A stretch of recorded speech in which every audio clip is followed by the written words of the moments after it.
My name is Aloan Frost, and I am 33 years old. Up until last Tuesday, I believed I understood the boundaries of family, love, and betrayal. I was wrong.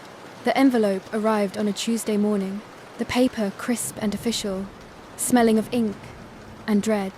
It wasn't delivered by the regular postman.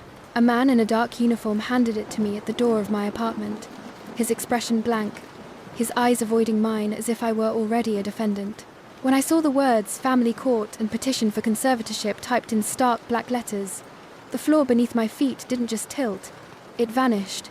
They were trying to have me declared incompetent, my own parents.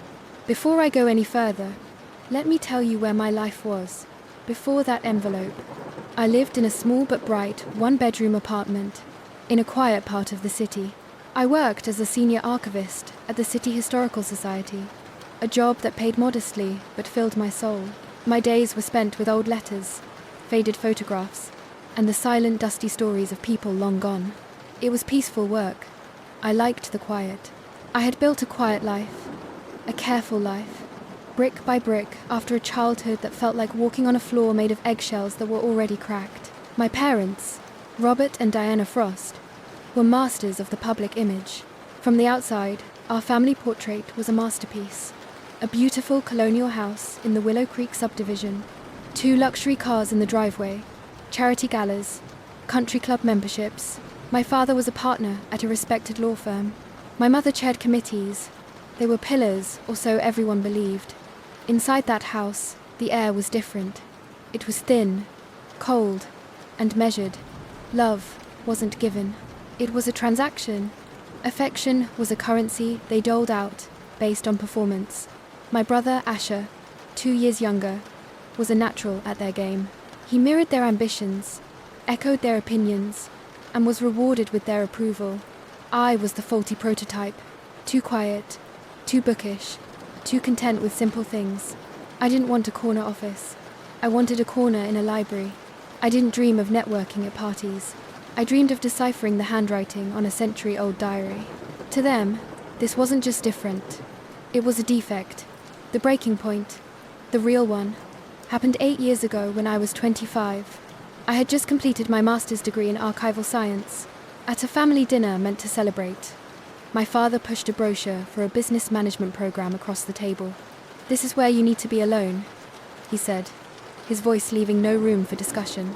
"This archival nonsense ends now. We've supported this little hobby long enough."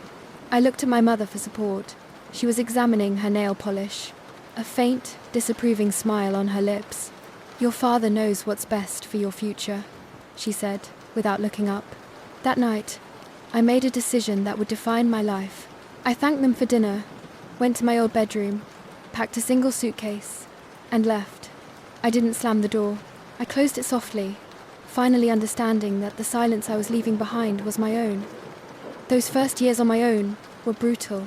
I waited tables, lived in a shared apartment with 3 other people, and saved every spare cent. The Historical Society job was a lifeline I clung to, starting as a lowly assistant. I built my life with deliberate, patient hands. I paid off my student loans. I saved for a used car. I scrimped for years to afford the down payment on my cozy apartment. I had no trust fund, no secret safety net. It was just me, and it was the hardest, most rewarding thing I had ever done. We spoke rarely after I left. Occasional stiff phone calls on birthdays and holidays.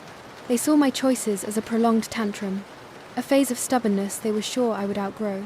When I bought my apartment, my mother's only comment was, "I hope it's in a safe neighborhood at least." They never visited. They had no idea what my home looked like, what I had filled it with, what it meant to me. They only knew it was mine. And in their world, that meant it was something they could not control. So when that court summons came, it wasn't a complete shock. It was the nuclear option I had always feared, but never truly believed they would use a conservatorship. They were petitioning the court to declare that I, a 3-year-old woman with a steady job, a clean credit history, and a paid-off home, could not manage my own affairs. They wanted control of everything. My money, my assets, my decisions.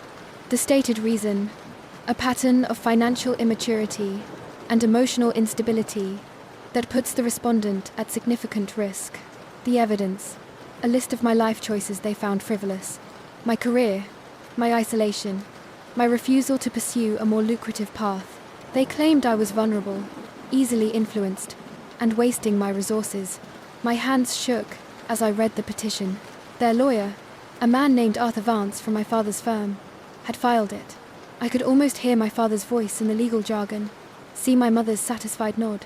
They thought I would be too overwhelmed to fight. They thought I would crumble. For a moment, staring at that paper, I almost did.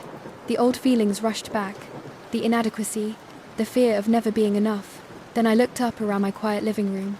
At the bookshelf, I had built myself filled with novels and historical text. At the thriving peace lily on the windows I'd nursed from a seedling. This was my life. I had built it, and I would be damned if I let them bulldoze it because they didn't understand its architecture. I took a deep, studying breath. The panic hardened into something else. Something clear and sharp and cold. Resolve. I was not the scared girl who left 8 years ago. I was a woman who'd fought for every good thing in her life, and I was about to show them that the quiet daughter they had underestimated had been listening, learning, and preparing for this battle her entire life. I picked up my phone. It was time to find a lawyer of my own. I didn't call just any lawyer. I called Miranda. You might not have heard of her, but in certain circles, she's legendary. She specializes in cases where power tries to crush autonomy, financial abuse, predatory guardianships, family coercion. I found her name buried in an article I'd read years ago. A story about a young artist whose parents tried to seize control of her inheritance. Miranda had dismantled their case with surgical precision. I'd saved the article, a vague instinct telling me I might need it someday. I guess that instinct was right. Her office was downtown in a modern building, all glass and steel, a world away from the wood-panelled, cigar-scented halls of my father's firm. The receptionist led me to a corner office with a breathtaking view of the river. Miranda stood to greet me. She was in her 50 with sharp grey eyes and a no-nonsense bob of dark hair. She wore a simple black dress, no jewellery except for a sleek watch. She didn't smile, but her handshake was firm, her gaze assessing. "Aloan Frost," she said, gesturing for me to sit. "I've reviewed the petition. Your parents aren't playing games. This is a serious, aggressive move." "I know," I said, my voice surprisingly steady. "They don't play games. They win them." She nodded, a flicker of approval in her eyes. "Good. You understand the battlefield. Now, tell me everything. Not just about the petition, about them, about you, about every interaction, every comment, every loan, every gift with strings attached since you were born. Leave nothing out." And so I talked for 2 hours. I poured out my history, the conditional praise, the engineered competitions with Asher, the way they'd borrow money from my childhood savings account, for household emergencies that were really luxury purchases. I told her about the dinner where they demanded I change my career, about the silent treatment when I refused, about the 8 years of distant, disapproving peace. I told her about my job, my apartment, my car, my quiet, ordered life. Miranda listened, taking sparse notes, her focus absolute. When I finished, she leaned back in her chair. They framed this as concern. The emotionally fragile daughter with the impractical job who can't be trusted with money. It's a classic tactic. To beat it, we need to do 2 things. First, we prove you are the opposite of incompetent. We'll get testimony from your employer, your colleagues, your bank manager. We'll show a decade of impeccable financial responsibility. Second, and this is crucial, we prove their motive is not concern, it's control, possibly greed. Do they have financial troubles? I blinked. I don't know. They've always lived lavishly. The house, the cars, the trips. Lavish lifestyles can be facades, Miranda said evenly. Digging into their finances will be our first step. If they're under pressure, this conservatorship could be a lifeline for them. Your assets liquidated would solve a lot of problems. The idea made me feel sick. But we need more than suspicion. We need a pattern. Have they ever tried to access your accounts before? Asked for money since you became independent? I thought hard. No, not directly. But about 6 months ago, my father called, who was unusual. He asked very casually if I had a financial advisor, if I was properly diversified. He said he could recommend someone from his firm to take a look at my portfolio. I told him I had it handled. He seemed annoyed. He said, "You always think you have it handled, Alan." That was it. Miranda's eyes gleamed. "That's a start. A probe. They were assessing your vulnerability." She steepled her fingers. "The hearing is in 3 weeks. We'll file a forceful objection immediately. But we also need to be prepared for them to have tricks up their sleeve. They may have witnesses, a doctor they've paid for a shady evaluation. A concerned friend of the family will be ready for that. But Aloan, you need to be ready for something else. What the emotional warfare in that courtroom. They will not be your parents. They will be plaintiffs. They will look at you with practiced concern. They will speak about you as if you're a child who can't tie her own shoes. Your mother might cry. Your father will use that calm, reasonable voice that makes anyone who disagrees seem hysterical. You cannot react. You cannot cry. You cannot get angry. You sit. You listen. You look competent and calm. Your reaction is part of the evidence. Can you do that? I thought of their faces, the disappointment permanently etched around my mother's mouth, the impatient set of my father's jaw. I thought of the little girl who used to hide in the closet to cry so they wouldn't see. That girl was gone. "Yes," I said. "I can do that." "Good." Miranda stood, signaling the end of our meeting. "I'll have my investigator start immediately. You go about your life. Be normal. Do not contact them. If they reach out, you direct them to me. This is a war now, Aloan. And the first rule of war is to never let the enemy see you sweat." I left her office feeling both terrified and electrified. For the first time, I had a general. I wasn't fighting alone. I went straight to the Historical Society, losing myself in the familiar, comforting smell of old paper. My boss, Mrs. Gable, a woman in her 70 seconds with the spirit of a warrior librarian, took one look at my face and shut her office door. "Out with it, dear." When I told her, her eyes blazed with indignation. "The absolute gall," she hissed. "You are the most capable, level-headed person I know. Your work is meticulous. Your personal finances are none of my business, but you've never been late on your share of the coffee fund in 10 years. They want to fight. We'll give them one. You have my full support. Testimony, character, reference. Whatever you need." That support was the anchor. Over the next few days, as Miranda's team worked in the shadows, I focused on the tangible. I gathered years of bank statements, tax returns, mortgage documents, employment records. I created a timeline of my adult life, a ledger of independence. Every paid bill, every professional accomplishment, every quiet joy in my apartment was a brick in my fortress. Then a week before the hearing, Miranda called. Her voice was tight with controlled excitement. "Aloan, we found something. Our investigator looked into your parents' property records, the beautiful colonial in Willow Creek. It's been refinanced 3 times in the last 5 years. There are 2 liens against it, from unpaid contractor bills. Their investment portfolio is a mess of high-risk failed ventures." And she paused for effect. "There's a pending lawsuit against your father's firm for malpractice. A big one. His partnership is on the line." The pieces clicked into place, with a chilling finality. It wasn't just about control. It was about survival. Their survival. My apartment, my savings, my car. They were a life raft. They weren't trying to save me from myself.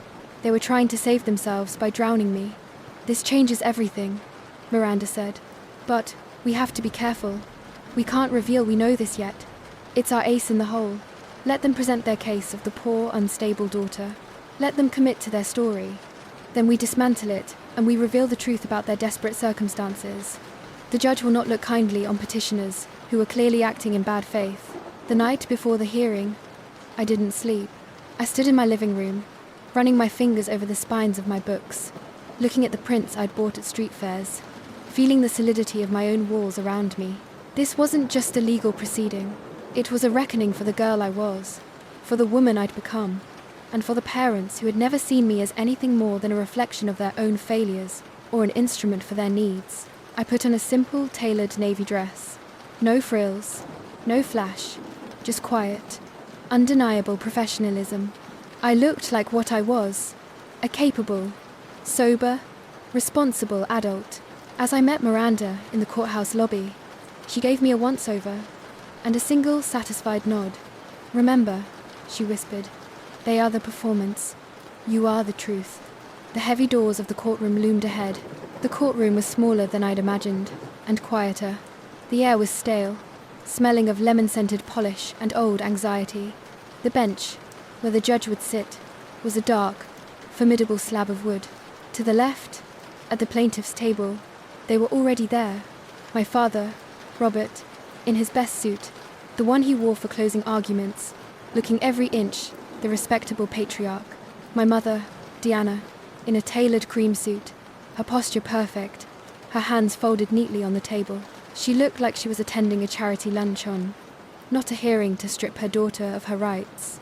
Arthur Vance sat between them, a man with a smug, settled expression already reviewing his notes. He didn't look up as we entered. Miranda guided me to the defendant's table on the right. The physical divide felt profound. We were in the same room, but we occupied different universes. I placed my hands flat on the cool tabletop, willing them not to shake. I followed Miranda's advice. I did not look at them. I looked straight ahead at the empty judge's bench at the seal of the state on the wall.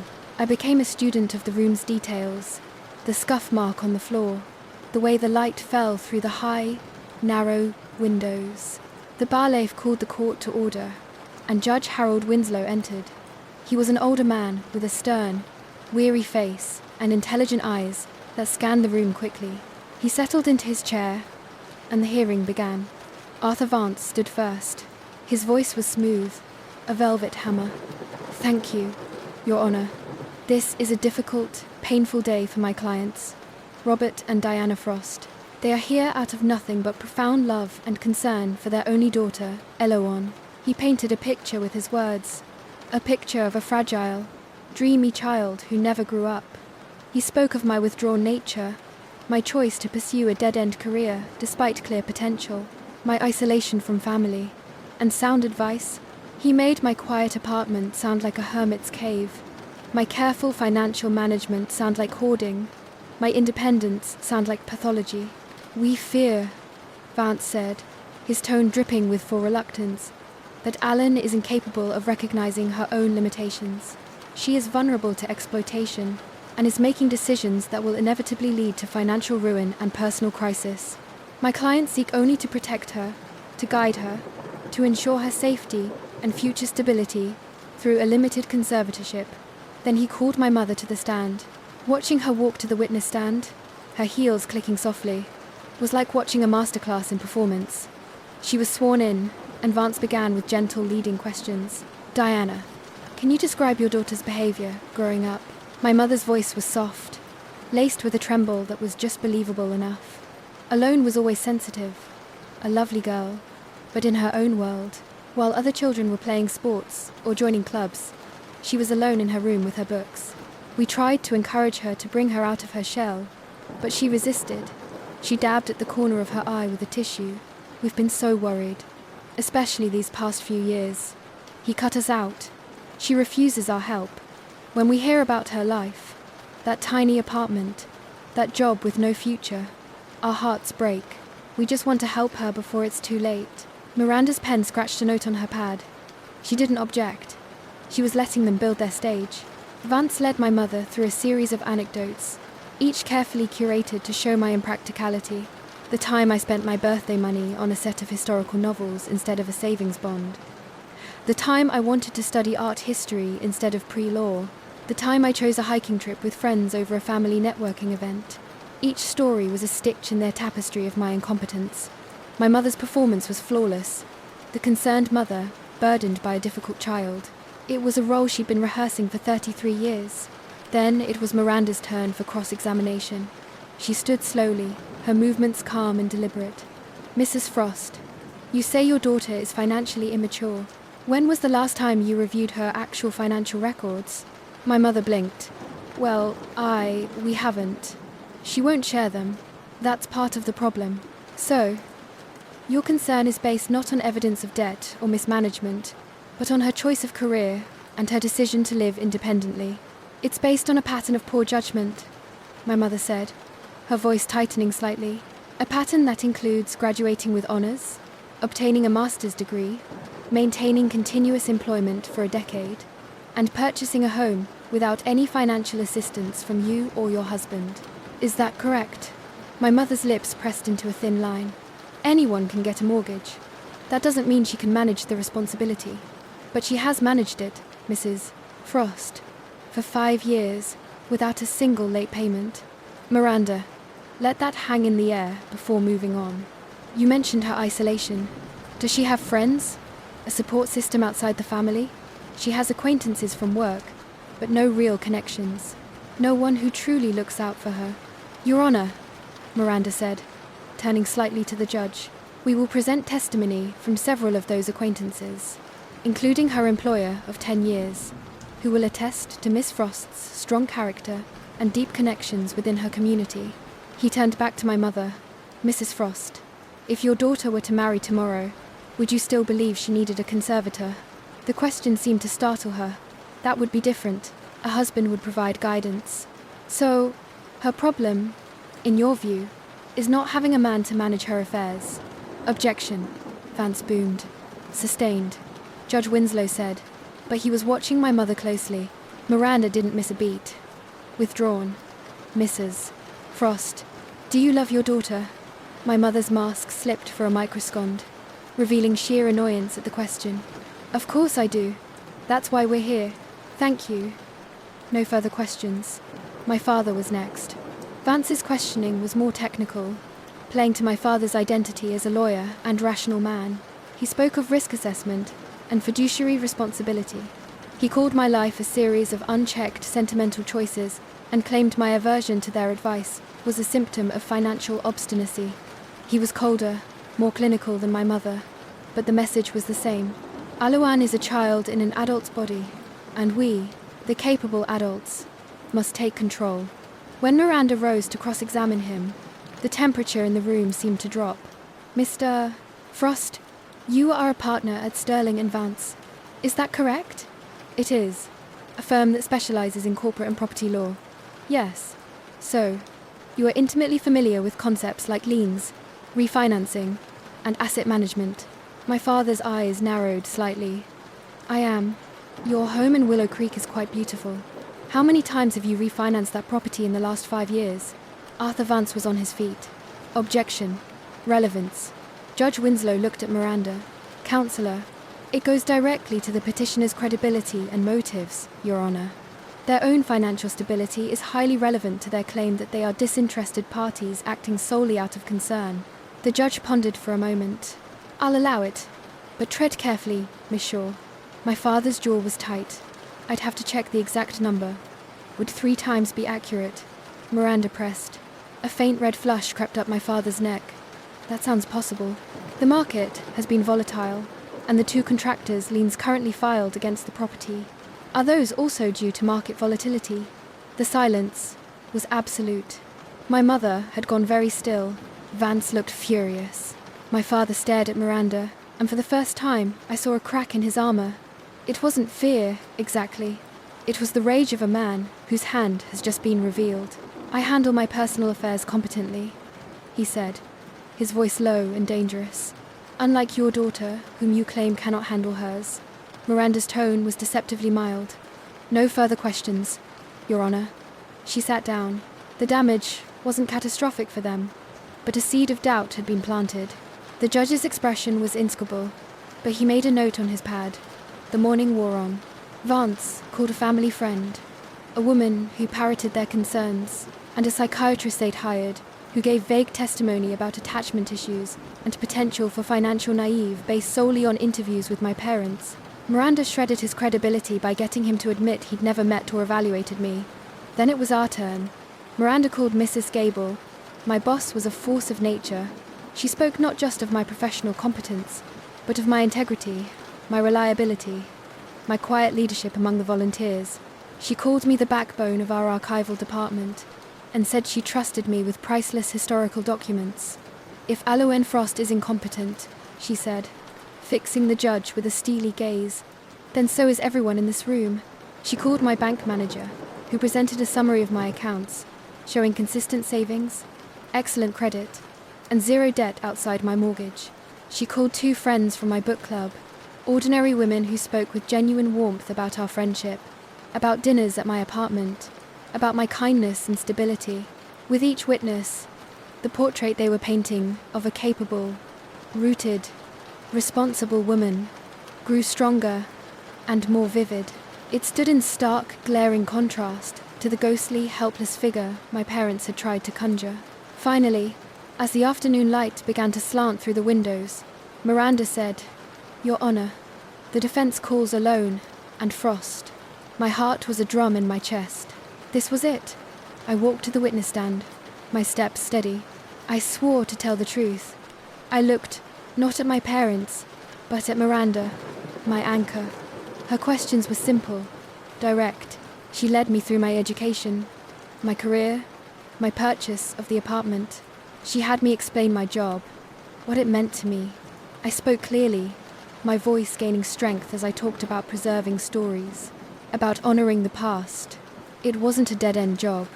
It was a calling.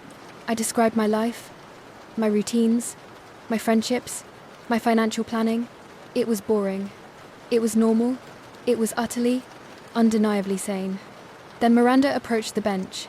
"Your Honor, at this time, the defense wishes to submit a comprehensive list of the respondents, assets, and possessions as catalogued for this proceeding to be entered into the record." The judge nodded. "Very well." Miranda handed a thick, bound document to the bailiff, a serious-looking man in his 52nd. He took it and stepped forward. "I'll read the list into the record," the bailiff said, his voice a dry, official baritone. He opened the folder. He began to read. Item 1, Primary Residence Condominium, Unit 4, B, at 321, Cedar Lane, owned outright, market value, approximately $400,000. My father's eyes flickered. They hadn't known it was paid off. Item 2, Retirement Investment Portfolio Diversified, current value approximately $220,000. My mother's hand went to her throat. The bailiff continued, his voice calm and methodical. Item 3, Collection of rare first edition historical texts and personal journals, acquired over 10 years. Last professional appraisal valued at approximately $1,500,000. The gasp in the courtroom wasn't loud. It was a collective, sharp intake of air. My father's head snapped toward me, his eyes wide with pure, unadulterated shock. The judge, who had been leaning back, suddenly jerked forward. His eyes locked on the bailiff. Arthur Vance's smug grin vanished, replaced by a look of dawning horror. The bailiff, unaware of the earthquake he just triggered, prepared to read the next item. For a moment, there was no sound at all. The bailiff's words seemed to hang in the air, visible, solid. $1,500,000. Then the room erupted. "Your Honor!" Arthur Vance shouted, leaping to his feet, his chair screeching backwards. This is a ridiculous fabrication. A stunt?" My father was staring at me, his face a mask of stunned betrayal. "What is this?" he demanded, his voice cutting through the chaos. He wasn't asking the judge. He was asking me. The mask of the concerned patriarch was gone, stripped away by sheer avaricious shock. What collection? What journals? My mother looked bewildered, her performance completely derailed. Alone. "What is he talking about?" Judge Winslow slammed his gavel. Order. Silence in my courtroom. The sharp crack restored a tense quiet. The judge's eyes, sharp and probing, moved from the bailiff's folder, to Miranda, to me, and finally to my spluttering parents and their lawyer. He looked intensely curious. Bailiff continued, but slowly. The bailiff, looking slightly uncomfortable under the sudden spotlight, cleared his throat. Item 4. 1 Vintage 1965 Ford Mustang. Fully restored. Garage kept. Insured value $180,000. Another wave of shock visibly hit my parents. My father's hand gripped the edge of their table, his knuckles white. That car was my secret joy. A project I'd worked on with a retired mechanic for years, paid for in cash, from careful saving. It lived in a rented garage unit across town. They thought I drove a sensible sedan. I did. The Mustang was for Sundays. Item 5, the bailiff continued. The list, now feeling like a series of detonations. Assorted historical artifacts and antique maps, acquired through licensed dealers and estate sales. Insured value approximately $300,000. Item 6. Municipal and corporate bonds portfolio. Value approximately $400,000. Item 7. Liquid savings and checking accounts. Total balance approximately $150,000. He finished and closed the folder. The final tally hung in the silent room. My tiny life, my impractical choices added up to a net worth well over $2.5 million. All self-made, all acquired quietly, patiently, while they believed I was barely scraping by. Judge Winslow leaned forward, his elbows on the bench. "Miss Shaw," he said, his voice deceptively calm. "Would you care to explain?" Miranda stood the picture of composure. "Certainly, Your Honor. What you have just heard is a verified inventory of my client's assets, prepared by a licensed court-approved appraiser and auditor. Every item is documented, insured, and legally owned by Aloan Frost. The collection of rare texts and journals is the result of a decade of expert curation. Miss Frost has a recognized eye in certain academic circles for significant primary source documents. Her personal collection includes letters and diaries that have shed new light on local industrial history. She has quietly loaned pieces to university archives for study. It is not a hobby. It is a scholarly pursuit with significant financial and historical value." She turned slightly, casting a glance at my parents. "This inventory proves several things beyond doubt. First, that Aloan Frost is not only financially competent, but exceptionally savvy and disciplined. Second, that the petitioner's claim of her financial immaturity is not just incorrect, it is a grotesque misrepresentation. And third," she paused, letting the implication sink in, "it raises the unavoidable question of motive. Why would two individuals facing substantial financial pressures of their own seek control over the affairs of a daughter who has demonstrably managed her affairs with spectacular success?" Arthur Vance was back on his feet. "Your Honor, this is a trick, a last-minute ambush. We had no knowledge of these so-called assets. If they exist, which I doubt their provenance should be, their provenance is impeccable." "Counselor," Miranda interrupted coolly, "and your lack of knowledge is the entire point. You filed this petition based on ignorance and presumption. You assumed because your clients chose to be willfully blind to their daughter's life that there was nothing to see. You were wrong." The judge held up a hand. "Mr. Vance, sit down.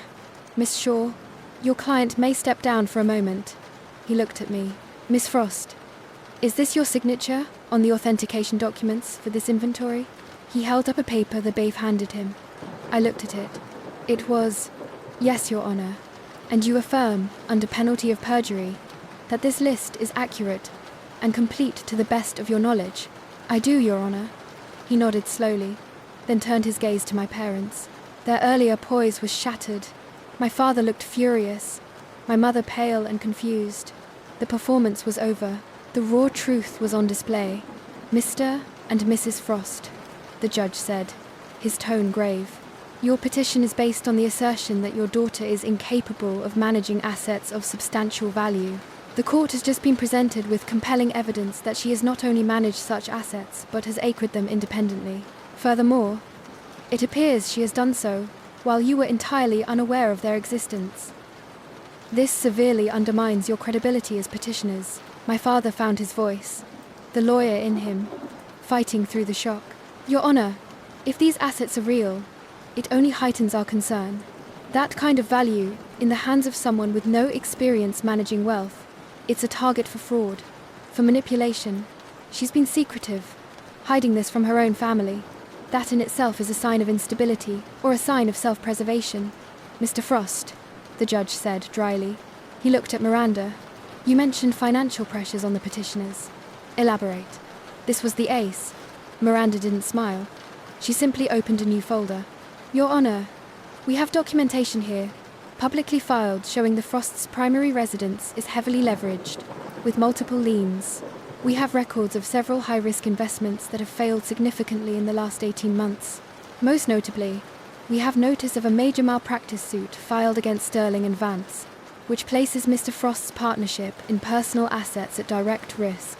She handed copies to the bailiff, who delivered them to the judge, and to a now ashen Arthur Vance. "This suit," Miranda continued, seeks damages in excess of $5 million.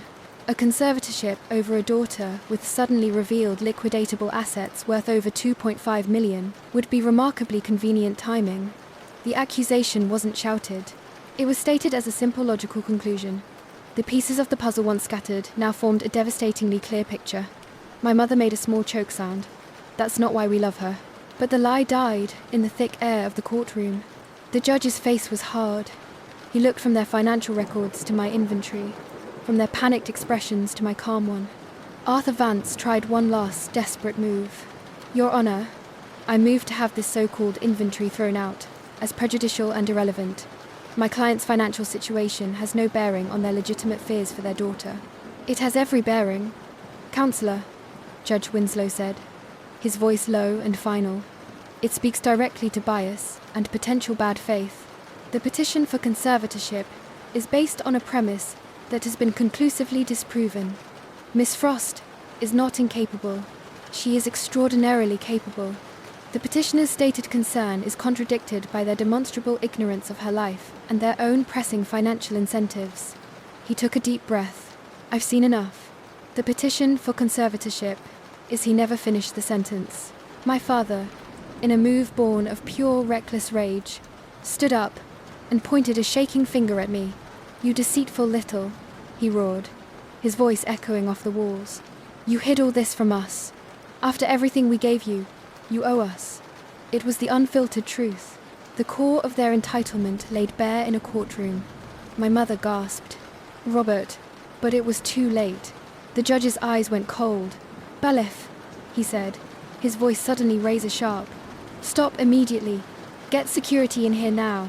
The judge's command sliced through my father's outburst like a blade. Get security in here now. For a second, my father stood frozen, his face purpling, with a mix of rage and dawning horror at what he had just done. The professional veneer had not just cracked, it had exploded. The raw, ugly truth was now a matter of court record. My mother had both hands pressed over her mouth, her eyes wide with terror. The heavy courtroom door swung open, and two uniformed court officers entered, their expressions alert and serious. They moved to stand between our table and my parents, a physical embodiment of the chasm that had just been ripped wide open. The bailiff had already stepped closer to the judge's bench, a protective posture. Judge Winslow's demeanour had transformed from weary arbitrator to something formidable. He looked at my father not as a petitioner, but as a disruption to his courtroom. Mr. Frost, he said, his voice dangerously quiet. You will sit down. You will be silent. Another outburst like that, and I will have you removed and held in contempt. Do you understand? My father's chest heaved. For a terrifying moment, I thought he might argue, but the sight of the security officers, the stern finality in the judge's eyes, and probably the last shred of his lawyer's instinct, broke through. He collapsed into his chair, his shoulders slumping. He looked suddenly old, deflated. The performance was not just over. The actor had been exposed and booed off the stage. The judge then turned his gaze to Arthur Vance, who looked like he wanted the floor to swallow him whole. Counselor, control your client, or I will. Yes, Your Honor. Deepest apologies, Vance mumbled, not meeting anyone's eyes. Judge Winslow let the silence stretch, allowing the weight of the moment to settle on everyone. He looked at the documents before him, my inventory on one side, the evidence of my parents' financial desperation on the other. He finally spoke, his words measured and clear. What has been presented in this hearing today is one of the most stark contrasts I have ever seen in my courtroom. On one hand, we have a petition alleging incapacity based on speculation, prejudice, and a profound lack of knowledge. On the other, we have documented evidence of not just capacity, but of significant acumen, discipline, and success. He looked directly at my parents. Mr. and Mrs. Frost, you came before this court asking me to believe you were motivated by selfless concern. The evidence suggests otherwise. Your ignorance of your daughter's life is willful. Your own financial distress provides a clear alternate motive for seeking control over her assets. And your reaction here today, he said, glancing at my father, Reeve reveals an attitude of entitlement that is entirely at odds with the role of a protector. My mother began to cry, in earnest now. But they were not the delicate, performative tears from earlier. These were harsh, silent sobs that shook her shoulders. They were tears of shame, of exposure, of a plan utterly destroyed. The judge continued. The petition for conservatorship is denied, dismissed with prejudice. The finality of the legal phrase was a death nail with prejudice, meant they could not file it again on the same grounds. It was over, but he wasn't finished. He looked at Miranda. Miss Shaw, you have raised serious questions about the petitioner's conduct. Filing a frivolous or malicious petition for conservatorship is a serious matter. It abuses the court's process and can cause profound harm to the respondent. He shifted his gaze back to my parents. I am ordering a formal inquiry into whether this petition was filed in bad faith. The court will be examining the timing, the allegations, and the motivations behind it. You may be facing sanctions. You will be hearing from the court on this matter. My father's head dropped into his hands. Sanctions. A formal inquiry. His reputation, already teetering from the malpractice suit, was now facing a direct judicial blow. The cost wouldn't just be financial. It would be professional annihilation. Judge Winslow then looked at me. His expression softened, just a fraction. Miss Frost, the court apologizes for the ordeal you have been put through. You are clearly a woman of substantial ability and character. You are free to go with the court's confidence that you are more than capable of managing your own life. This case is closed. He slammed his gavel once. The sound was definitive. The hearing was over. The immediate aftermath was a blur of surreal quiet. The judge left the bench. The security officers lingered, ensuring a peaceful exit. Miranda began calmly packing her briefcase. I just sat there, my hands still flat on the table, absorbing the sudden immense silence. The war was over. We had won. Not just won, obliterated the opposition. At the other table, chaos simmered in whispers. Arthur Vance was hissing at my father. I told you to stay calm. What were you thinking? My father was silent, staring at the wood grain of the table, as if it held the answers to where his life had gone so wrong. My mother was fumbling in her purse, avoiding all eyes. Miranda touched my arm gently. Let's go alone. Don't look at them. Don't speak to them. Just walk out. I stood. My legs felt like they belonged to someone else, but they held me. I followed Miranda towards the door. As we passed their table, I couldn't help it. I glanced over. My father looked up. Our eyes met. The fury was still there, but it was now mixed with something else. Something worse. A hollow, defeated understanding. He saw me, truly saw me for the first time, not as his wooed daughter, but as a stranger who had outmaneuvered him completely. A stranger with resources and resolve he never imagined. The knowledge broke something in his gaze. My mother looked at me. Her mascara streaked. Her face crumpled. Alone, please, she whispered. I didn't stop. I didn't say a word. I walked out of the courtroom, behind Miranda, through the heavy doors, and into the bright, ordinary hallway of the courthouse. The contrast was jarring. People milled about, talking about traffic, lunch, other cases. Life went on. Outside on the courthouse steps, the afternoon sun was blinding. I took a deep, shuddering breath of free air. It was over. Miranda turned to me, a rare, genuine smile touching her lips. You were perfect. Absolutely perfect. They never knew what hit them. The collection. I started my voice hoarse from disuse. When you told me to get everything appraised, I didn't think that it would be a silver bullet. She finished. Alone in your discipline built that collection. Your eye for value found those pieces. Your patience acquired them. That wasn't luck. That was proof. It was the most elegant possible rebuttal to their entire argument. You didn't just manage money. You built a legacy they were too blind to see. She squeezed my shoulder. Go home. Rest. The inquiry into their conduct will proceed. But that's my job now. You are free. Truly free. I nodded, words failing me. Gratitude welled up so strong it was almost painful. Thank you, Miranda, for everything. You earned this, she said simply. Then she was gone, striding back towards the glass building, a warrior returning from a victorious field. I stood alone on the steps for a long time. The adrenaline began to recede, leaving a deep, trembling exhaustion in its wake. But beneath the exhaustion, something new was stirring. It wasn't happiness. Not yet. It was a profound seismic sense of peace. The verdict was more than a legal decision. It was a validation, a declaration shouted from a bench of authority. You are competent. You're whole. You are free. The cage they had tried to build around me, made of their doubts and their projections and their needs, had not just been unlocked. It had been shown to have never had a door in the first place. I had been outside it all along. They were the ones trapped inside their own crumbling illusions. I got into my sensible sedan and drove not to my apartment, but to the rented garage unit across town. I used the key, rolled up the door. There she sat under a soft cover. My 1965 Ford Mustang, deep forest green. I pulled the cover off and just looked at her. This too was a part of me they never knew. A secret joy.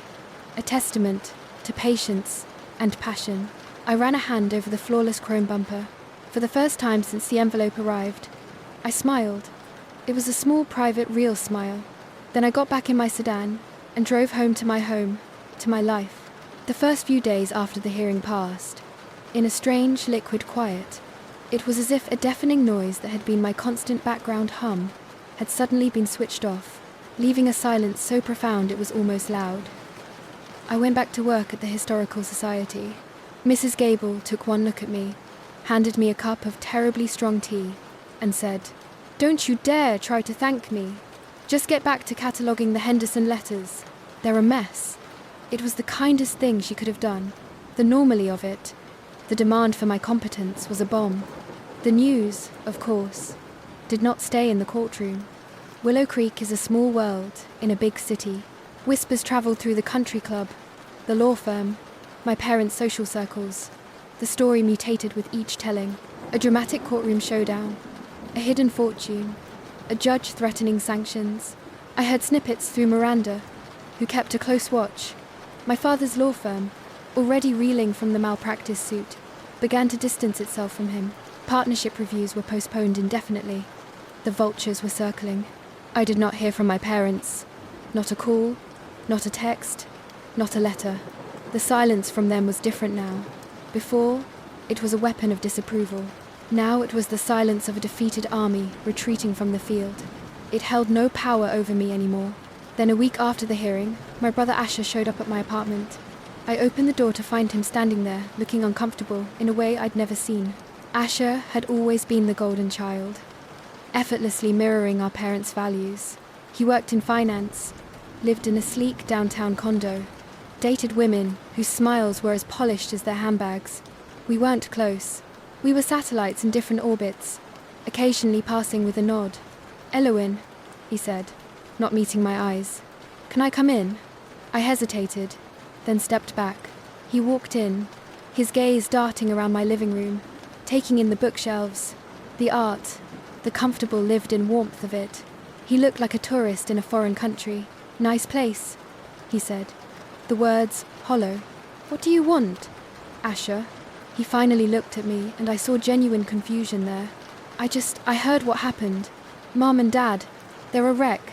The house. There's talk of having to sell it. The legal fees from their case. The inquiry the judge ordered. It's a lot. I said nothing. I waited. He shifted his weight. "They said you had a collection worth a lot of money that you never told anyone." "That's right. Why?" The question burst out of him, plaintive and almost childlike. Why wouldn't you tell your family something like that? And there was the core of their worldview.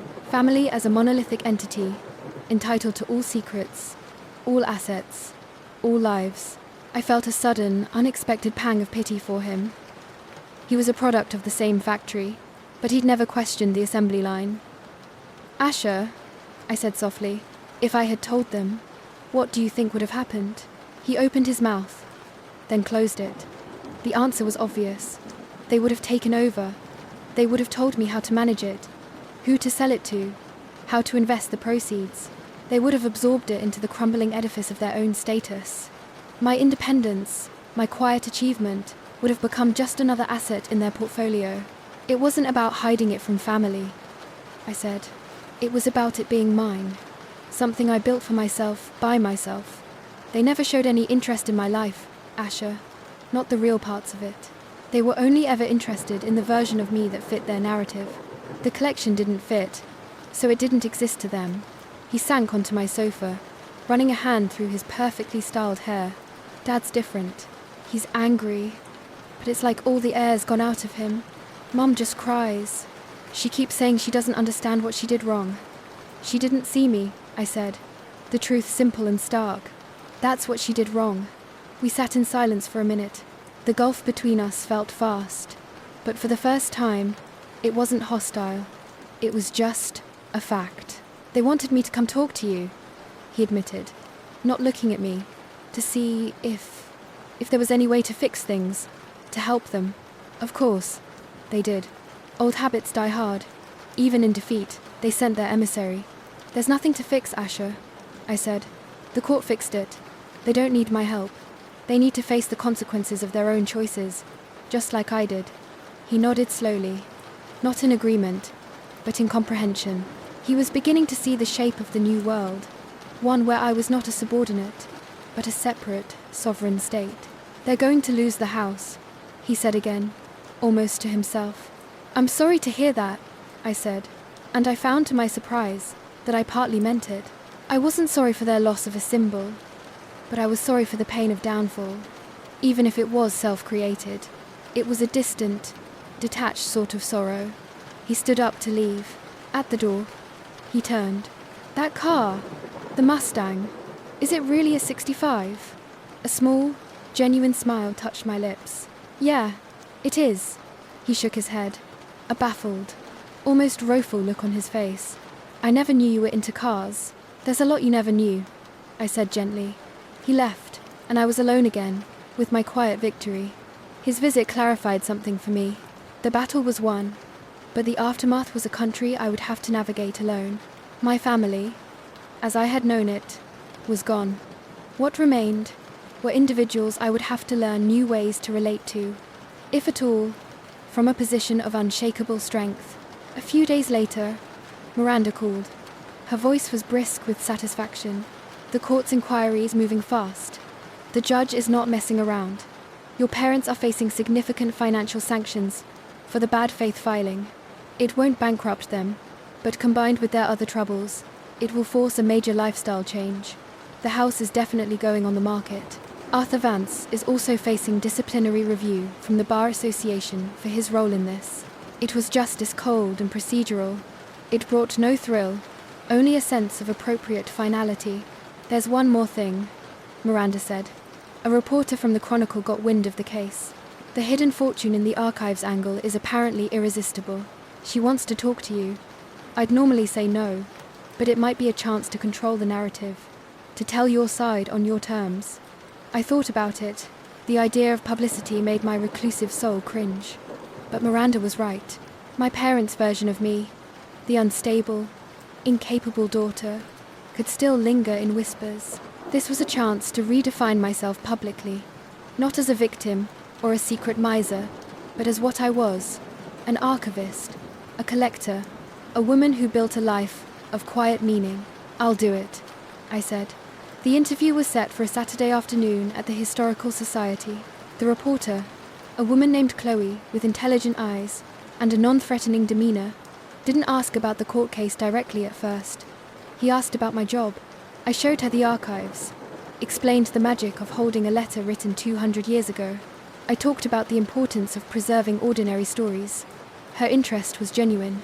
Eventually, she broached the subject. The court documents mention a remarkable personal collection that seems at odds with the image of someone who needs protection. I took a deep breath. The collection wasn't an investment strategy.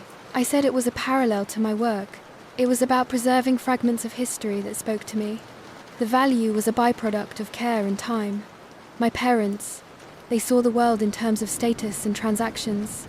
They couldn't understand that something could be both personally meaningful and financially valuable. They assumed if it was valuable, it must be managed their way, and if it was personal to me, it must be trivial. Chloe nodded, jotting notes. And now, what's next for Aloan Frost? I looked around the quiet archive at the shelves holding centuries of secrets and stories. The same as before, I said, and it was the truth. My work, my home, my life, maybe with a little less noise. The article came out the following week. The headline read, "The Archivist's Fortune, Silence, Secrets, and Self-Made Security." It was respectful, nuanced. It painted me as a dedicated professional and a savvy individual, and framed the court case as a brutal clash between outdated control and modern autonomy. It was the final piece of the reckoning. My truth was now part of the public record, too. That weekend, I did something I hadn't done in years. I took the Mustang out of the garage. I didn't have a destination. I just drove. The deep purr of the engine, a tangible proof of my own hidden strengths. I drove out of the city, onto winding country roads. The wind in my hair, the sun on the hood. I was alone, but I was not lonely. I was free. I had won my life back, not just in court, but in my own soul. The little girl, hiding in the closet, was finally completely home. Winning a war doesn't mean the ground stops shifting. In the weeks that followed, the tremors from the courtroom reached further than I ever imagined. The article in the Chronicle was like dropping a stone into a still pond. The ripples moved outward, touching shores I didn't even know existed. The first ripple was professional. I started getting emails not from reporters, but from universities, small museums, historical foundations. The article had mentioned my collection's focus on local industrial history. A professor from the state university wrote, asking if I'd be interested in collaborating on a digital exhibit. A director of a railroad museum wondered if I had any material related to early train surveys. My quiet expertise, once known only to Mrs. Gable and a few dedicated researchers, was now a matter of public professional record. I wasn't just alone the archivist. I was a Aloan Frost-recognized collector and scholar. It was terrifying and exhilarating. I said yes to the digital exhibit. It felt like the next natural step in the life I had built. The second ripple was personal and more complicated. It came in the form of a message on a professional networking site from a woman named Laura. "Dear Miss Frost," it began. "I read the article about you with particular interest. My aunt Eleanor Vance was Arthur Vance's secretary for 20 years. She retired last year. She has some things she feels you should know about your father's firm and their practices. She's willing to speak with you if you're willing to listen." My heart did a slow, heavy thump. Arthur Vance's secretary. This was a ripple from deep within the enemy's own camp. I discussed it with Miranda, her eyes lit with a fierce, predatory interest. This could be critical for the court's inquiry into their conduct, and it might give us a clearer picture of their mindset when they filed the petition. "Proceed, but be careful. Meet in a public place. I can have someone nearby if you're uncomfortable." I met Lara and her aunt Eleanor at a quiet tea shop in a neutral neighborhood. Eleanor was in her late 60s, with sharp, kind eyes and a no-nonsense air. She didn't waste time. "I worked for Arthur Vance since he was a junior partner," she said, her voice low but clear. "I liked him for a long time, but these last few years, the firm changed. The pressure was immense. Your father's practice was aggressive. When that malpractice suit was filed, the panic was palpable. Arthur was desperate to keep his oldest friend and partner afloat." She took a sip of tea. "About 2 months before they filed the petition against you, I brought paperwork into Arthur's office. He and your father were talking. The door was ajar. I heard your father say, 'There has to be something we can leverage. She's always been the weak link emotionally. We can frame it as concern,' Arthur said. 'It's risky, Robert. If she fights, your father cut him off. She won't fight.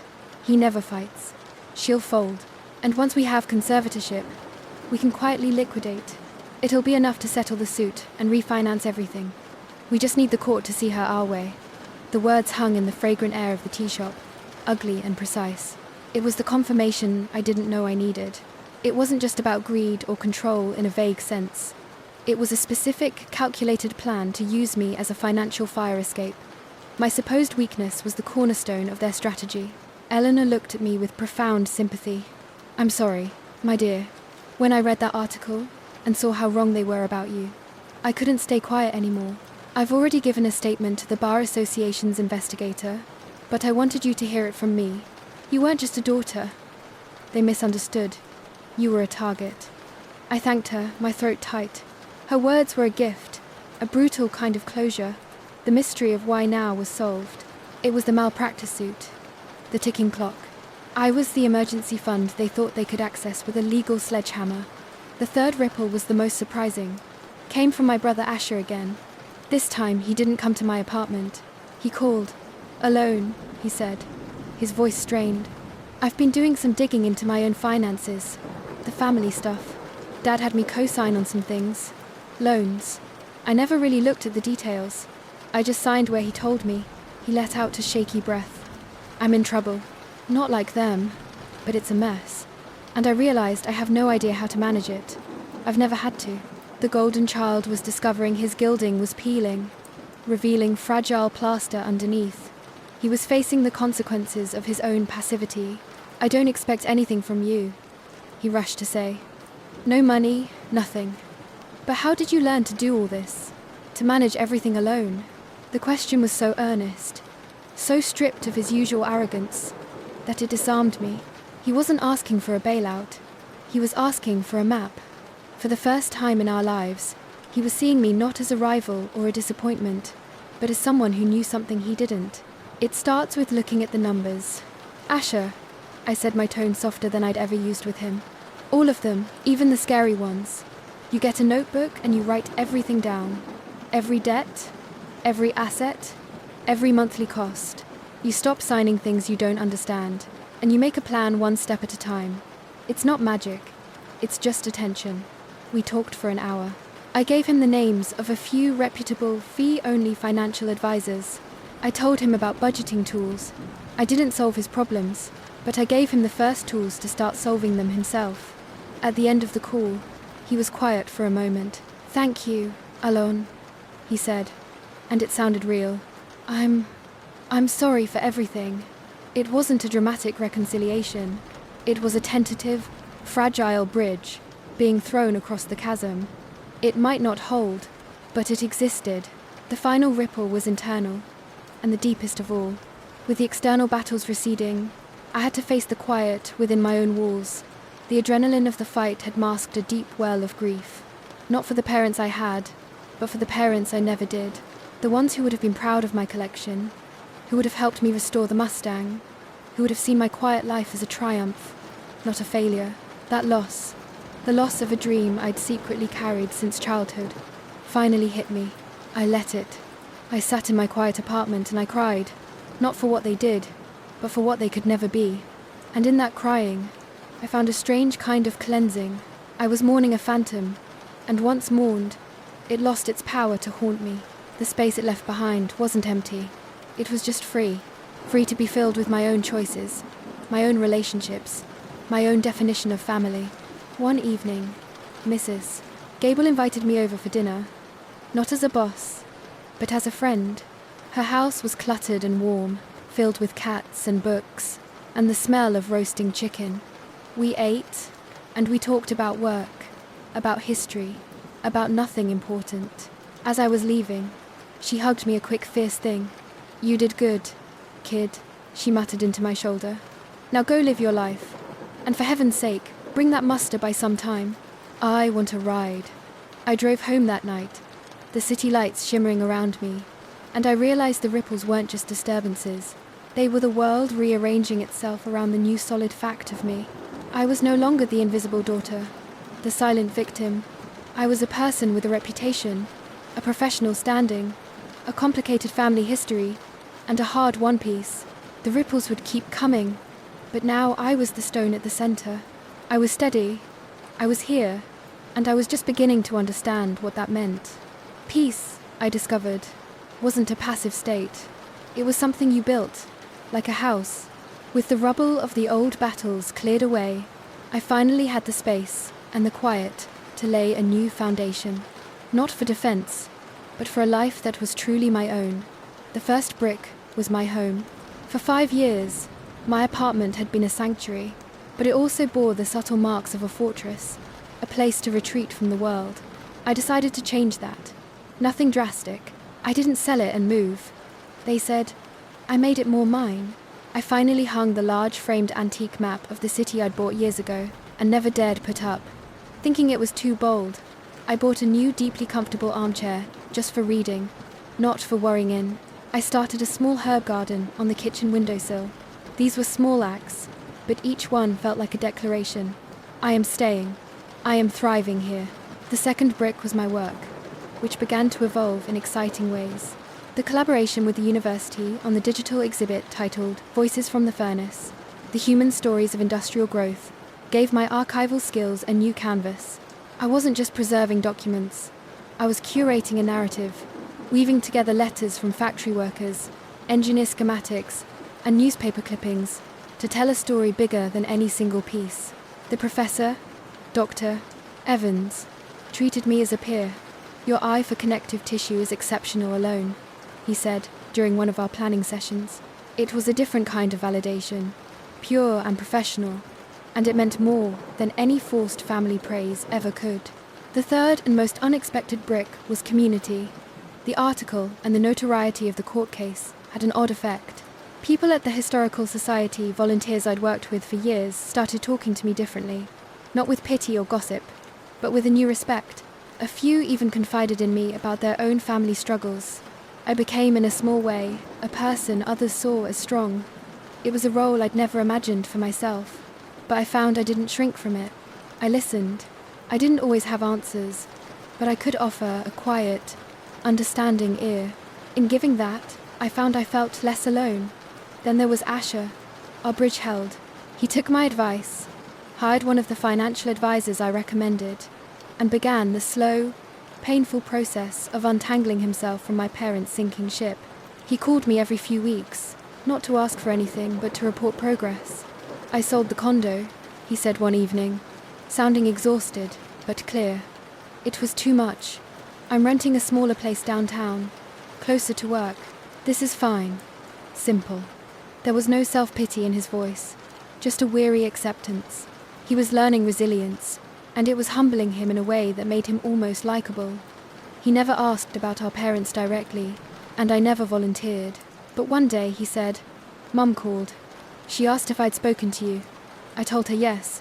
She just said, "Oh," and then she changed the subject. The information was neutral, but it told a story. The subject of me was now a closed door in their world. It was a door they had locked, but I was the one who had thrown away the key. Miranda's work reached its own conclusion. The court's inquiry found that the petition had indeed been filed in bad faith. My parents were ordered to pay a significant portion of my legal fees and a separate fine to the court. It wasn't ruinous, but it was another heavy stone on the scales tipping against them. The disciplinary review for Arthur Vance was still pending, but Miranda told me his reputation was in tatters. The legal community, it seemed, had little tolerance for one of their own, attempting to weaponize the courts against a family member. Justice, in its dry, paper-pushing way, was served. With the legal and financial storm settling, I turned my attention to the one part of my life that felt like unfinished business. My collection. It had been my secret, then my shield, then my revelation. Now I needed to decide what it was going to be. A hoard, an investment, or something else. I invited Dr. Evans and a curator from the State Historical Museum to my apartment. It felt vulnerable opening this most private part of my world to professional scrutiny. We spent an afternoon going through the carefully stored boxes and climate-controlled cases. The curator, a woman named Marie, with gentle hands, handled a leather-bound journeyman's log from 1880 with something like reverence. "This is extraordinary," she murmured. "The level of daily detail. It's a priceless social record." By the end of the visit, they had made a proposal not to buy the collection, but to house a significant portion of it on a long-term loan at the museum as the centerpiece of a new permanent exhibit on state industry. I would retain ownership, but it would be preserved under ideal conditions, studied by scholars and seen by the public. The more personal pieces, the diaries that felt like friends I could keep, it was the perfect solution. My collection would stop being a secret fortune and start being a shared legacy. It would fulfill its purpose to tell stories on a grander scale than I ever could alone. I said yes. The day the movers came to carefully pack the selected pieces was bittersweet. I watched as boxes I had carried home myself with such private excitement were carried out to a specialized van, but the sadness was clean like the ache after good work. I was not losing something. I was giving it a new, greater life. That evening, my apartment felt different, lighter. The ghosts of secrecy were gone. The space that remained was filled only with my present. I made myself a simple dinner and ate it at my kitchen table, looking out at the city lights. The silence was no longer the silence of hiding. It was the silence of contentment. A few days later, I did something I'd been putting off. I drove the Mustang to Mrs. Gable's house. She was waiting on her porch, a grin on her face. "About time," she called. I took her for a drive along the river parkway, the engine a contented rumble. She whooped with delight as we accelerated onto an open stretch. "You know, Aloan," she shouted over the wind, "I always knew you had a bit of fire in you. I'm glad the rest of the world finally gets to see it." I laughed, a real free sound lost in the rush of air. He was right. The fire had always been there, banked and careful, warming me through the cold years. Now it was out in the open, not as a destructive blaze, but as a steady, sustaining flame. The new foundation was laid. It was built on truth, on competence, on chosen connections. It was strong enough to hold whatever came next. For the first time in my life, I wasn't looking over my shoulder at what was chasing me, or ahead at what I needed to escape. I was just here in the solid, sunlit present, building a life, and it was more than enough. A foundation, no matter how solid, can still be tested. The test came on a rainy Thursday evening, about 3 months after the museum took the bulk of my collection. The storm had settled into a steady grey drizzle, and I was cozied in my armchair, a book in my lap, a cup of tea steaming on the side table. The world outside my windows was a blur of wet pavement and shimmering streetlights. It was the kind of night that made you grateful for walls in a roof. The buzzer from the building's front door sounded sharp and intrusive in the quiet. I frowned. I wasn't expecting anyone. Mrs. Gable would have called. Asher texted. I set my book down and pattered over to the intercom. Yes. No answer at first. Just the hollow sound of the rain. Then a voice strained and faintly familiar. "Alone. It's your mother." The words didn't compute for a second. My mother here at my building in the rain. A cold numbness spread from my chest outwards. I stood frozen, my finger hovering over the talk button. "Please." Her voice came again, tiny through the speaker. It sounded thin, washed out. I need to talk to you. 5 minutes. Every instinct Miranda had drilled into me screamed to say no, to tell her to leave, to direct her to my lawyer. This was a boundary, the most important one. But another part of me, the part that had just finished building a new foundation of my own strength, felt a morbid curiosity. What could she possibly want now? The legal avenues were closed. The money was beyond their reach. What performance was left? 5 minutes, I said into the intercom, my voice flat. I buzzed her in. I unlocked my apartment door, but left it closed. I needed the barrier. I listened to the slow, hesitant footsteps coming up the stairs. She hadn't taken the elevator, and then a soft knock. I took a deep breath, turned the knob, and opened the door. The woman on my threshold was a ghost of Diana Frost. She was soaked, her cream trench coat darkened with rain, her hair plastered to her scalp. She wore no makeup, and without it, she looked 10 years older, the lines on her face etched by something deeper than time. She clutched a small wet handbag. She didn't try to come in, just stood there shivering slightly, her eyes huge and lost. "You're wet," I said, stating the obvious, because I couldn't think of anything else. "I walked from the bus stop," she said, as if that explained everything. Maybe it did.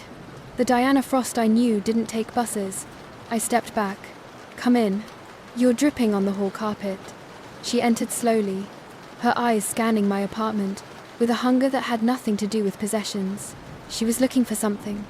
Some clues. Some anchor. She saw the antique map, the new armchair, the herb garden. Her gaze lingered on the empty spaces on my bookshelves where the collection used to be. She said nothing. "Sit," I said, pointing to the kitchen table. I didn't offer the living room. It felt too intimate. I grabbed a clean towel from the linen closet and handed it to her. She took it, dabbed at her hair mechanically. I remained standing, leaning against the kitchen counter, arms crossed. The distance between us was only a few feet, but it felt continental. The silence stretched, filled only by the drumming of the rain. Finally, she spoke, not looking at me, her voice a raw whisper. "We sold the house yesterday. The movers come next week. We're renting an apartment in Brookside. Brookside was a decent, unremarkable suburb, a far cry from Willow Creek. I nodded. I heard. She flinched, as if my simple knowledge was an accusation. Your father. He's taken it very hard. He doesn't leave the study. He just sits, with the blinds closed. She looked up then, her eyes swimming with a confusion so profound it was almost childlike. Alone. What happened? How did it all go so wrong? The question was so breathtaking in its lack of self-awareness that I almost laughed. Instead, a cold, clear clarity settled over me. She truly didn't know. In her narrative, they were the victims of a world that had inexplicably turned against them, of a daughter who had what? Become too competent, existed too successfully on her own terms. You came here to ask me that, I said, my voice calm. You tried to have a court declare me mentally incompetent, so you could sell everything I own to pay your debts. The court saw through it. That's what happened. She shook her head. Not in denial, but in bewilderment. We were trying to help you, to protect you. You always needed guidance. I needed parents, I said softly. Not guides, not managers. Parents who saw me. You never did. You saw a reflection, and when I stopped reflecting what you wanted, you tried to erase the glass. A tear escaped, tracing a clean path through the rainwater on her cheek. We loved you. Did you? The question hung in the air. I didn't ask it with anger, but with a genuine, final curiosity. Or did you love the idea of a daughter you could shape? Because the woman I am, the one who built this life, you've never loved her. You've never even met her. She had no answer. She just stared at her hands twisting the damp towel. The performance was completely absent. This was the raw, unscripted wreckage underneath. It was almost more unsettling than her perfect courtroom tears. Why are you here, Mom? I used the word deliberately to see if it still fit. Felt like a label for a stranger. She took a shuddering breath. I wanted to see where you lived. I wanted to understand, and I wanted to give you this. She fumbled in her wet handbag and pulled out a small velvet jewelry box. It was old, worn at the edges. She pushed it across the table toward me.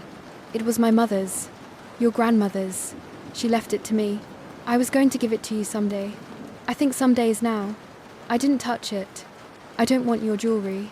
It's not an apology, she said quickly, as if reading my mind. I know it can't be.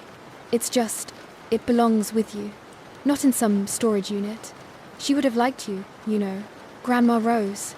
She was quiet, too. She liked old things. A faint ghost of a smile touched her lips and vanished. She thought I was too loud, too concerned with what people thought. The irony was so thick, it was suffocating. I finally reached out and picked up the box. I opened it. Inside, on a bed of faded silk, lay a simple pendant, a silver oak leaf, delicately engraved.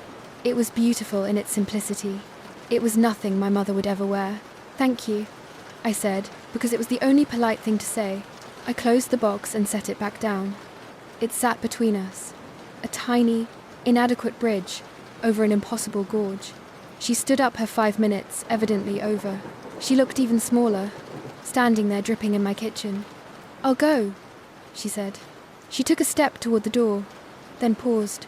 Asher says you're doing well, that you're happy. I am, she nodded, absorbing this like a fact from a foreign news report. Good, that's good. She reached for the door orc knob, then turned back one last time. Her eyes met mine, and for a fleeting second, I saw not my mother, but a woman staring at a locked door she had thrown away the key to. I'm sorry, Aloan, she whispered, and for the first time, it didn't sound like a line. It sounded like a confession with no hope of absolution. Then she was gone, her footsteps retreating softly down the stairs. I stood in the sudden silence of my apartment, the rain now the only sound. I looked at the little velvet box on my table. I didn't open it again. I picked it up and put it in a drawer in my bedroom out of sight. It wasn't a treasure or a token. It was an artifact, a piece of a history that was no longer mine to carry. The uninvited guest had come and gone. She had brought no drama, no new demands, only a profound, unsettling sadness. But she hadn't cracked my foundation. If anything, her visit had shown me its strength. I had faced the ghost of what was, listened to its confusion, and felt only a distant pity. The past had no power here anymore. I went back to my armchair, picked up my book, and took a sip of now lukewarm tea. The story on the pages was far more real to me now than the one that had just walked out my door. I was home, and I was finally at peace. Spring arrived, not with a dramatic fanfare, but with a gentle insistence.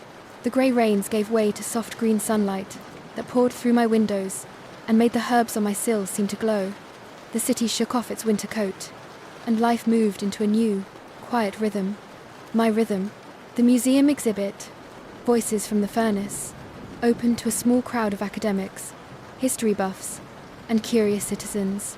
I stood at the back of the gallery, unseen, watching people peer at the glass cases that held pieces of my heart. I saw a young student lean close, tracing the lines of a factory worker's pencil handwriting with her eyes. I heard an older man point out a schematic to his grandson. See? That's how they built the bridge we drove over. My collection, my secret passion, was now a public conversation. It was giving context, sparking connection. That was its real value, far beyond any appraisal. Doctor, Evans found me and squeezed my arm. You did this, he said. I shook my head. We did, and I meant it. Work at the Historical Society took on a new depth. I wasn't just preserving the past. I felt like I was actively participating in a lineage of caretakers. Mrs. Gable announced her retirement. At her party, in a room filled with cake and colleagues, she took me aside. You're ready, she said, her voice gruff. I've recommended you as my successor.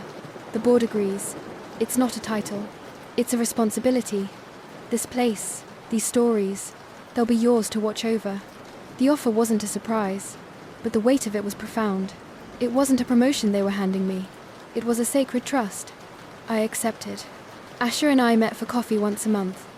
Our conversations were still a bit stilted, navigating the unfamiliar territory of a sibling relationship built on something other than parental comparison. He talked about budgeting, about a woman he was dating who was nothing like the others, about the strange relief of living within his means. He never mentioned our parents, and I never asked. We were building something new, piece by fragile piece. The legal sanctions against my parents were finalized. The financial blow combined with the sale of their house forced the major lifestyle change Miranda had predicted. I heard, through distant channels, that my father had taken early retirement from the firm. The malpractice suit was settled quietly, draining what remained of their resources. They were ghosts, in a new apartment in Brookside, living a life of quiet obscurity. The world they had built their identity upon had evaporated. I felt no triumph in this, only a solemn acknowledgement of cause and effect. They had chosen a path of control and image, and when the image shattered, there was nothing solid left underneath. One Saturday, I took the Mustang for a long drive, the windows down, the scent of blooming earth rushing in. I drove without a destination, just following the feel of the road. I ended up at a lookout point over the river valley. I turned off the engine and just sat, listening to the birds and the distant hum of the city. I thought about the long winding road from the girl hiding in the closet to the woman sitting here in a car she'd restored, overlooking a vista of her own choosing. The measure of a life isn't in the battles you win, but in the peace you build after the noise fades. It isn't in the fortune you amass, but in the meaning you create from it. It isn't in the family you're born into, but in the connections you choose to nurture, and the ones you choose to release with grace. My life was measured in the quiet order of my archives, in the purr of my car's engine, in the thoughtful silence of a coffee with my brother. It was measured in the courage it took to say no to a life that wasn't mine, and the greater courage it took to say yes to building one that was. It was measured in the strength to face a courtroom, and the even greater strength to face an empty apartment afterwards, and not feel alone.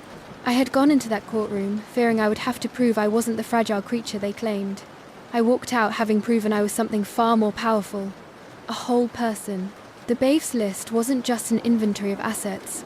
It was an inventory of my resilience, my patience, my secret joy. Every item was a silent I can, and when the judge slammed his gavel, it wasn't just a case closing. It was a door opening onto the rest of my life. If you're watching this, maybe you've had your own version of that courtroom. Maybe it wasn't a judge and a bailiff, but a family dinner a relationship, a workplace where people tried to tell you who you were, what you were worth, what you couldn't handle. Maybe they used words like concern or practicality or for your own good to build walls around you. My story is just a reminder. You are the only appraiser of your own life. Your value isn't determined by the people who underestimate you. Your strength isn't defined by the battles they force you to fight, but by the peace you build when you win your freedom. Sometimes walking away is the first step. Sometimes standing your ground is the only step. And sometimes the sweetest revenge isn't vengeance at all. It's a life lived well quietly, on your own unshakable terms. If this story resonated with you, if you've ever had to fight to be seen for who you truly are, I'd love to hear about it. Drop a comment below and tell me where you're watching from. Your story matters. If you found strength here, hit that like button and share this with someone who might need a reminder of their own power. And if you want to join this community of people learning to build their own foundations, hit subscribe. Thank you for watching. Remember, the most important list you'll ever have is the one you write for yourself. The list of all the things you are and all the things you're capable of becoming. Go write it.